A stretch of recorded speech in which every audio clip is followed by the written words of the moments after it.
നിരന്തരമായി ചില മേഖലയിൽ തടസ്സങ്ങൾ അനുഭവിക്കുന്ന ഒരു കാരണം ദൈവം ആ വിഷയത്തിൽ ഒരു ദൈവിക പദ്ധതി പൂർത്തീകരിക്കപ്പെടാൻ ആഗ്രഹിക്കുന്നിടത്ത് ശത്രു അത് പൂർത്തീകരിക്കപ്പെടാതിരിക്കാൻ അതിനെതിരെ അവന്റെ സ്വാധീനം, അവന്റെ ശക്തി, അവന്റെ തീരുമാനങ്ങൾ പൂർത്തീകരിക്കപ്പെടാൻ ആഗ്രഹിക്കും. ചില വിഷയങ്ങൾ എന്തുകൊണ്ടാണ് എപ്പോഴും അസ്വസ്ഥമുണ്ട്? കാരണം എന്താ? ആ വിഷയങ്ങളിൽ ദൈവത്തിന്റെ ആലോചനയുണ്ട്, അതുകൊണ്ട് ആ വിഷയത്തിൽ അസ്വസ്ഥ ഉണ്ടാവും. ഒരു നല്ല കാര്യം, ഒരു ദൈവ പദ്ധതി, ഒരു വിവാഹം, അങ്ങനെയുള്ള നല്ല കാര്യമൊക്കെ വീട്ടിൽ നടക്കാൻ പോകുമ്പോൾ നിങ്ങൾ വളരെയധികം ശ്രദ്ധിക്കണം.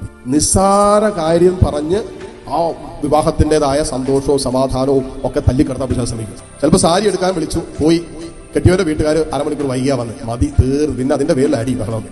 ഒരു ദൈവകൃപ നമ്മളിലേക്ക്, നമ്മുടെ കുടുംബങ്ങളിലേക്കും ദൈവിക പദ്ധതി, സ്വർഗത്തിന്റെ കൃപ ഒക്കെ വർഷിക്കപ്പെടാൻ സാധ്യതയുള്ള ഇടങ്ങളിൽ പിശാച് ശക്തമായിട്ട് 1851 ഖണ്ഡികയിൽ പറയുന്നത് അവൻ അക്രമാസക്തനാകുന്നതാണ്. അങ്ങനെയായിരിക്കും പണിയുന്നത്.